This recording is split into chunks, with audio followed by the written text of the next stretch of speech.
नमस्कार साथियों। हिंदी व्याकरण की चर्चा कर रहे थे और हिंदी व्याकरण के अंतर्गत स्वर और व्यंजन वर्णों का हमने अध्ययन कर लिया था। आज एक और नए टॉपिक का अध्ययन करेंगे और आज हम पढ़ने वाले हैं शब्दकोश फटन।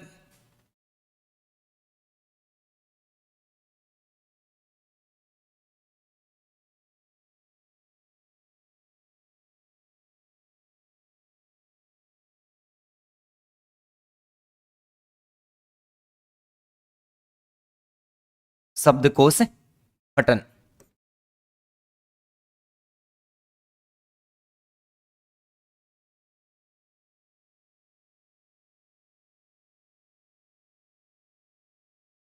ठीक है, इससे शब्दकोश पठन से दोस्तों हमें दो प्रकार के प्रश्न पूछे जाते हैं। शब्दकोश पठन से कितने प्रकार के प्रश्न पूछे जाते हैं? दो प्रकार के। कुछ शब्द दिए जाएंगे और शब्द देकर हमें पहला प्रश्न उसका क्रम निर्धारण पूछेगा और उसके बाद में उसके अंतर्गत कितने वर्णों की संख्या पूछी जाएगी। क्या पूछी जाएगी? संख्या पूछी जाएगी। तो सबसे पहले हमें क्रम निर्धारण याद रखना पड़ेगा। क्रम निर्धारण में यदि सबसे पहला जो स्थान दिया जाता है क्रम निर्धारण में, किसमें? क्रम निर्धारण में। क्रम निर्धारण में सबसे पहले जो स्थान दिया जाता है वहां पर सबसे पहले चंद्र बिंदु ओब्लिक अनुस्वार को स्थान दिया जाता है और इसके बाद में जो स्थान दिया जाता है दोस्तों वो विसर्ग को दिया जाता है। किसको दिया जाता है? विसर्ग को दिया जाता है। इसके बाद में जो दूसरा नंबर आता है, दूसरे नंबर पर इसमें स्वर वर्णों को स्थान दिया जाता है। किन को स्थान दिया जाता है? स्वर वर्णों को स्थान दिया जाता है। दूसरे नंबर पर स्वर वर्णों को स्थान दिया जाता है। अब स्वर वर्णों का जो क्रम निर्धारण है वो इन दोनों वर्णों के आधार पर रहेगा। मूल स्वर और ये अनुनासिक स्वर दोनों है, इन दोनों के आधार पर इसका क्रम निर्धारण रहेगा। जैसे सबसे पहले ए अनुस्वार, उसके बाद में मूल रूप में, फिर आ, फिर मूल रूप में। ठीक उसी प्रकार छोटी ई अनुस्वार, इसके बाद में बड़ी ई अनुस्वार, छोटा ऊ, बड़ा ऊ। री पर किसी भी प्रकार का कोई अनुस्वार या चंद्र बिंदु लगता नहीं है। इसके बाद में ए, इसके बाद में आई,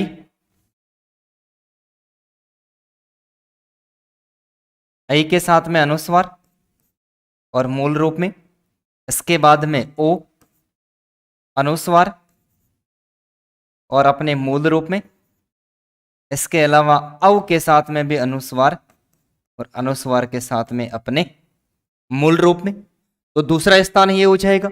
इसके बाद में जो तीसरा स्थान दिया जाएगा इसमें, तीसरा तीसरा जो स्थान है दोस्तों वो व्यंजन वर्णों को दिया जाएगा। कौन से वर्णों को? व्यंजन वर्णों को दिया जाएगा। अब व्यंजन वर्णों का जो क्रम निर्धारण है वो भी हमें याद रखना पड़ेगा और व्यंजन वर्णों के क्रम निर्धारण के साथ में हमें सबसे पहले संयुक्त जो व्यंजन है, कौन से व्यंजन? संयुक्त व्यंजन। इन संयुक्त व्यंजनों को भी याद रखना पड़ेगा क्योंकि संयुक्त व्यंजनों की संख्या 4 मानी जाती है। क्ष, त्र, गे और गे के साथ में श्र, ये 4 माने जाते हैं।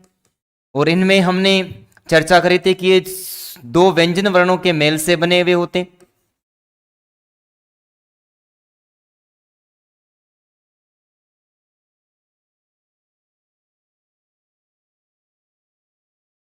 ये तय और र के योग से,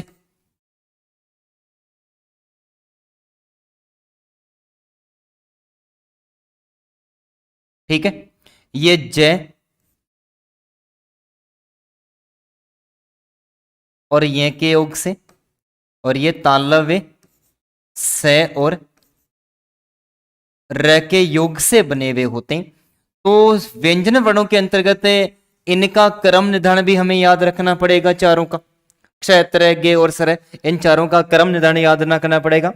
तो सबसे पहले क, क के बाद में क्षय, फिर ग, घ, घ और फिर ये च, छ, ज, ज के बाद में गे,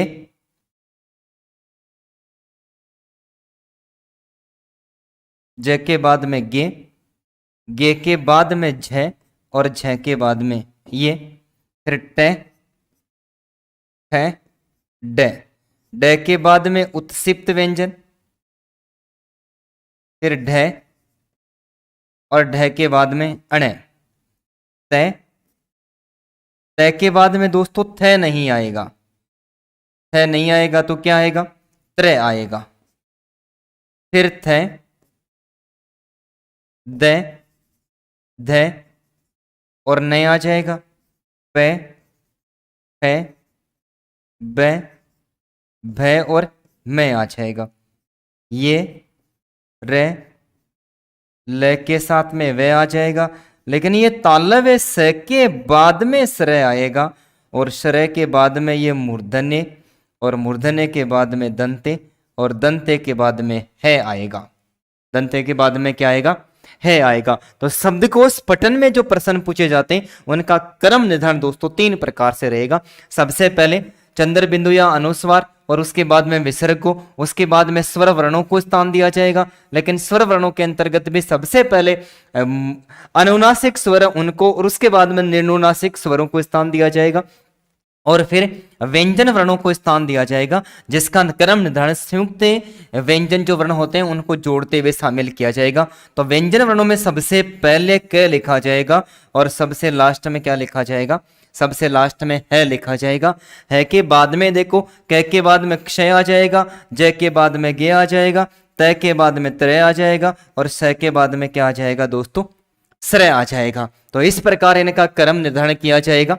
जैसे सबसे पहले एक प्रश्न की चर्चा करते हैं और सबसे पहला जो प्रश्न पूछेगा, प्रश्न एक तरीका, इसमें दो तरीके से प्रश्न पूछेगा। प्रश्न पूछने का जो पहला तरीका रहेगा उसमें कुछ शब्द देगा और शब्द देने के बाद में हमें उन शब्दों का क्या पूछेगा, क्रम निर्धारण पूछेगा। यह पहला प्रश्न पूछेगा और पहला प्रश्न पूछने के बाद में उसमें वर्णों या मात्राओं की संख्या कितनी होगी, वर्णों या मात्राओं की संख्या कितनी होगी, क्रम निर्धारण पूछेगा पहला प्रश्न। और इसका दूसरा जो तरीका पूछेगा वो संख्या पूछेगा कि इसके अंतर्गत वर्णों की या मात्राओं की जो संख्या है वो कितनी है। ठीक है, और संख्या के अंतर्गत भी हमें दो बातें याद रखनी पड़ेगी। पहली बात याद ये रखनी पड़ेगी कि अनुस्वार जहां पर लिखा हुआ मिलता है इसकी संख्या 2 मानी जाती है। इसकी संख्या कितनी मानी जाती है, 2 मानी जाती है। और इसके अलावा हमें दूसरी बात याद रखनी पड़ेगी कि किसी भी शब्द के अंत में यदि अ लिखा हुआ आता है तो ये अ गणना में शामिल नहीं होगा, अ गणना में शामिल नहीं होगा, अ को शामिल नहीं करेंगे। अब अ को छोड़ देंगे, अ को छोड़ने के बाद में बाकी सभी जो स्वर वर्ण है, बाकी सभी स्वर वर्ण है, ये बाकी सभी स्वर वर्णों को गणना में शामिल किया जाएगा। लेकिन अंत में लगा हुआ अ है, इस अ को गणना में कभी भी शामिल नहीं किया जाएगा। ठीक है, दो बात याद रखनी है। जैसे कुछ शब्दों का उल्लेख करते हैं, मैं सबसे पहले क्रम लिखता हूं, उसके बाद में ये क्रम लिखता हूं, तीसरा ये क्रम लिखता हूं और चौथा मैं कर्मा लिखता हूं। क्या लिखता हूं, कर्मा लिखता हूं। अब हमें इसका क्रम निर्धारण पूछेगा कि भाई इसमें से सबसे पहले स्थान किसको दिया जाएगा, दूसरा स्थान किसको दिया जाएगा और तीसरा स्थान किसको दिया जाएगा। इस आधार पर ये एक ही लाइन में 4 विकल्प मिलेंगे और चारों में से ये हमें 4 लाइनों में लिखे हुए मिलेंगे, लेकिन कम से कम एक लाइन में 4 शब्द मिलेंगे। कम से कम एक लाइन में कितने शब्द मिलेंगे, एक लाइन में हमें 4 शब्द मिलेंगे। ठीक है, जैसे अब इनका पता कैसे चलेगा, हम इनको अलग अलग करेंगे, इसका वर्गीकरण करेंगे और वर्गीकरण करने के बाद में हमें ये जो तरीका हमने लिखा है, सबसे पहले अनुस्वार वाला, फिर स्वर वर्णों का और फिर व्यंजन वर्णों का, ये जो तरीका है, ये तरीका हम इसमें मिलान करेंगे और मिलान करने के बाद में हमें आसानी से पता चल जाएगा कि इसमें क्रम निर्धारण किस प्रकार से किया गया। तो पहला प्रश्न पूछेगा, तो यहां पर देखो एक बात को याद रखनी है, जो रे नीचे लगा हुआ रहता है, किसी भी अक्षर के नीचे रे लगा रहता है वो हमेशा ही पूरा होता है। इसमें रे पूरा है, के आधा है, जबकि यहां पर के पूरा है, ऊपर लगा हुआ रे वो क्या माना गया, वो आधा माना गया। तो सबसे पहले इसका वर्गीकरण करते। के, अब के आधा है, इसका मतलब है इसके साथ में स्वर की सहायता नहीं ली गई। के बाद में रे, इस रे के साथ में स्वर वर्णों का प्रयोग हुआ है और उसके बाद में मैं, और मैं के साथ में भी स्वर वर्ण का प्रयोग होता है, ये भी पूरा है। अब इसमें क भी पूरा है, क के साथ में भी स्वर वर्ण है, रे के साथ में भी स्वर वर्ण है और इसके बाद में मैं के साथ में भी स्वर वर्ण है। यहां पर क के साथ में स्वर वर्ण है, लेकिन रे आधा है और मैं के साथ में भी स्वर वर्ण है। के साथ में ए है, इसके बाद में रे भी इसमें पूरा है, रे भी पूरा है इसमें,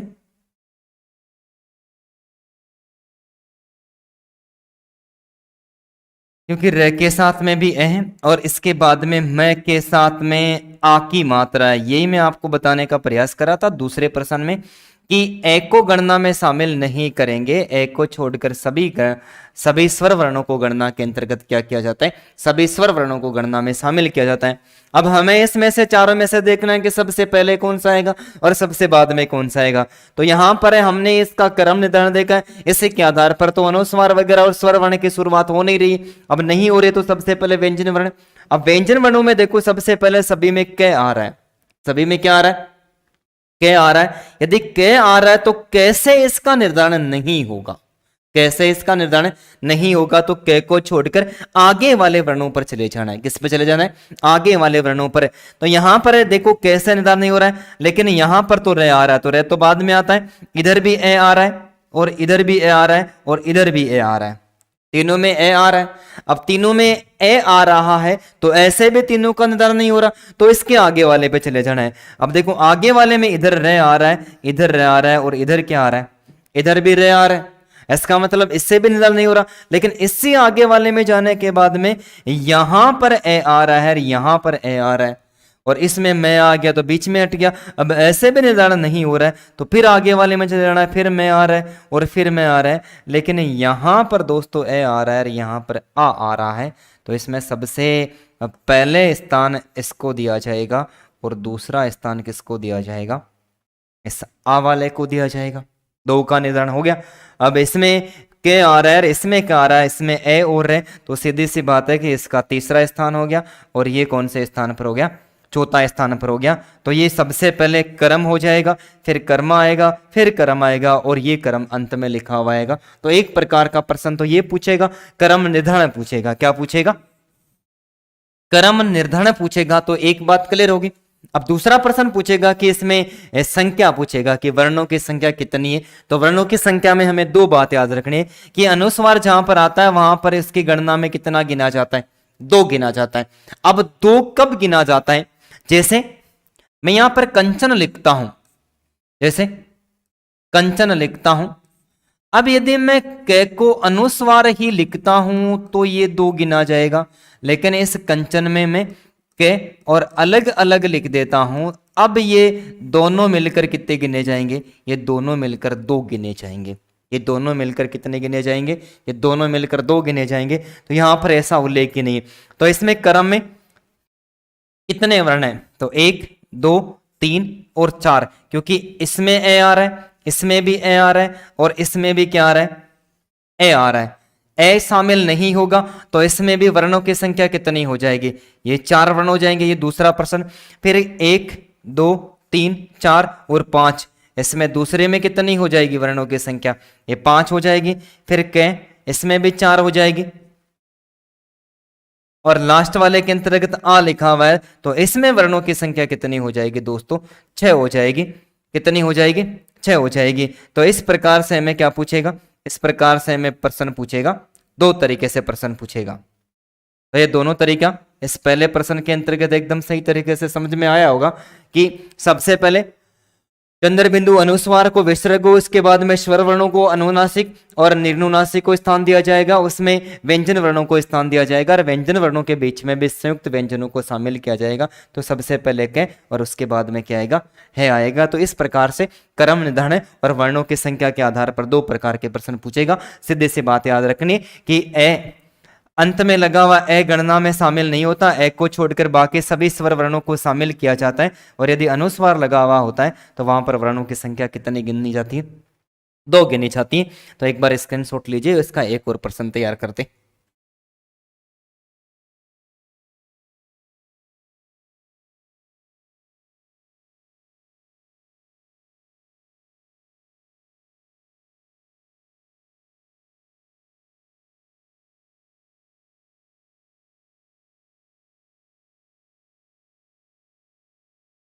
ठीक है, अब देखो एक दूसरा प्रश्न देखते हैं।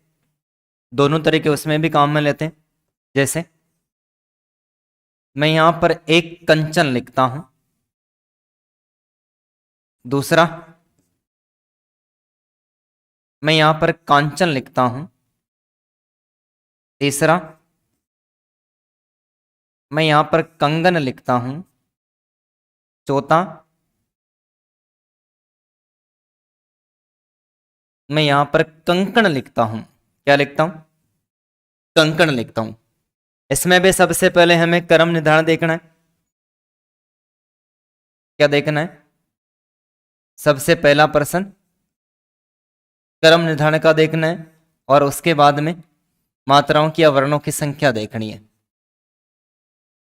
मात्राओं की या वर्णों की क्या देखनी है? संख्या देखनी है। दोनों तरीके यहां पर काम में लेने। पता कब चलेगा? पता तो तभी चलेगा जब हम इन दोनों को अलग अलग करेंगे, और अलग अलग करेंगे तो यहां पर देखो कै, कैसे मैं क्या कर दूं? अनुस्वार को अलग कर देता हूं। इसके बाद में च लिखा हुआ है, च के साथ में भी ए की मात्रा है। उसके बाद में न, और न के साथ में भी ए की मात्रा लगी हुई। इसके बाद में क, लेकिन क के साथ में चंद्र बिंदु आ पर लगा हुआ है।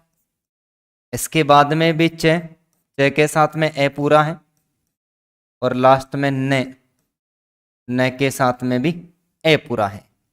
फिर कंगन लिखा हुआ है, क के बाद में अनुस्वार आ जाएगा। उसके बाद में क्या आ जाएगा? ग आएगा।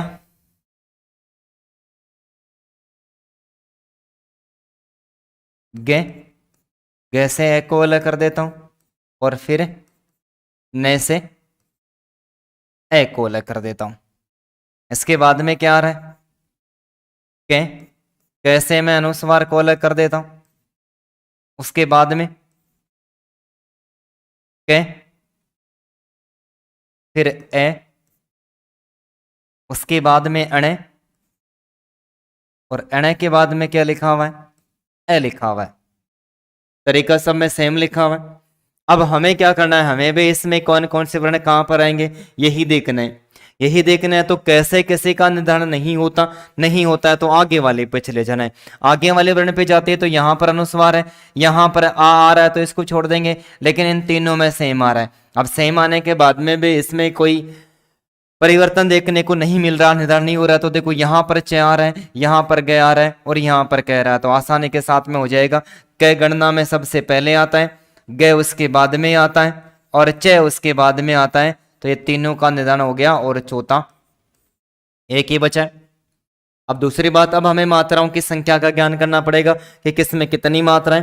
तो एक बात हमने तय कर ली कि अंत में लिखा हुआ ए है, ये ए गणना में शामिल नहीं होता है, ये गणना में शामिल नहीं होता है। अनुस्वार जहां पर आता है उसकी वर्णों की संख्या 2 गिनी जाती है। अब 2 कब गिनी जाती? जब मैं कंगन को सीधा कंगन ही लिख देता है, यहां पर कै पर अनुस्वार लगा के लिख देता, तो इसकी संख्या कितनी गिनी जाती? इसकी 2 गिनी जाती। अब हमने क्या कर लिया, इसको अलग अलग कर लिया, तो अलग अलग करने के बाद में ये अपने आप 2 हो गया, तो ये 1 होगी, 2 3 4 और 5।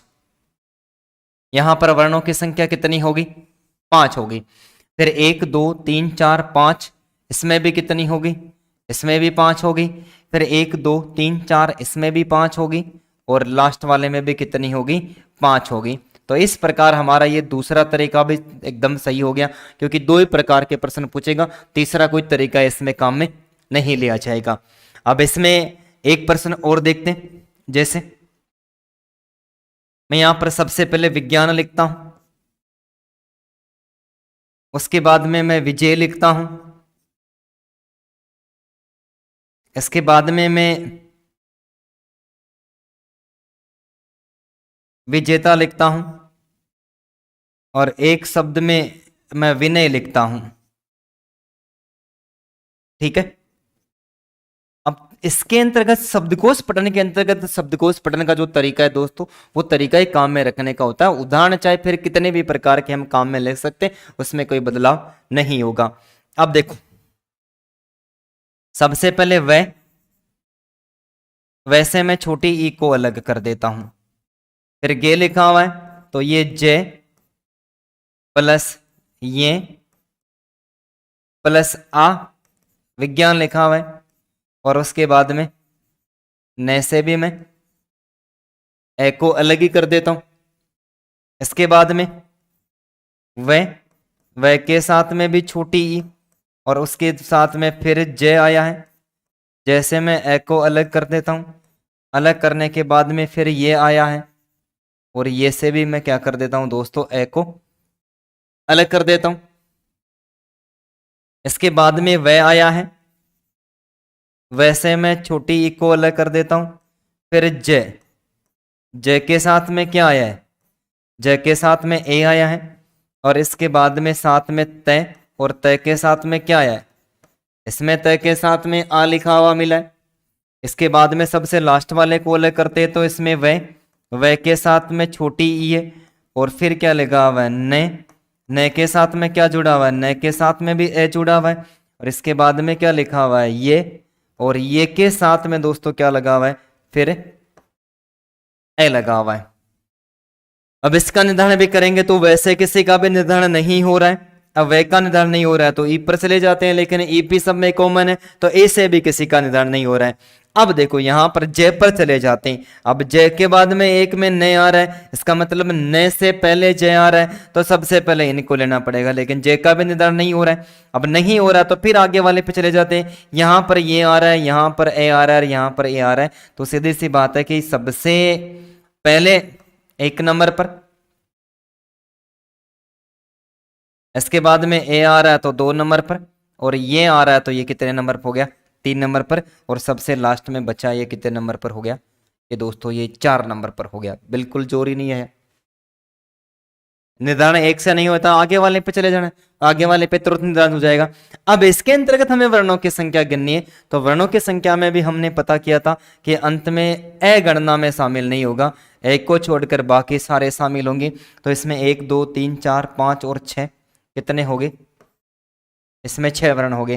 फिर 1 2 3 4 5, यहां पर कितने हो गए, यहां पर 5 हो गए। फिर 1 2 3 4 5, और यहां पर भी 6 हो गए, और 1 2 3 4 5, यहां पर कितने हो गए, 5 हो गए। तो इस प्रकार से दोस्तों ये हमें 2 प्रकार के प्रश्न पूछेगा। 2 प्रकार के प्रश्नों में एक क्रम निर्धारण पूछेगा और दूसरे वर्णों की संख्या पूछेगा। तो वर्णों की संख्या में हमें 2 बातें याद रखनी है। 2 बातें वो कि सबसे पहले ए शामिल नहीं होगा। और अनुस्वार जहां पर लगा होता है तो वो मुख्य वर्ण और अनुस्वार दोनों को अलग अलग गिनने के बाद में इनमें वर्णों की संख्या कितनी गिन ली जाती, 2 गिन ली जाती है। तो उम्मीद करता हूं कि ये टॉपिक में आपको समझ में आएगा और बाकी चर्चा करते नेक्स्ट क्लास में। तब तक के लिए धन्यवाद। जय हिंद, जय भारत दोस्तों।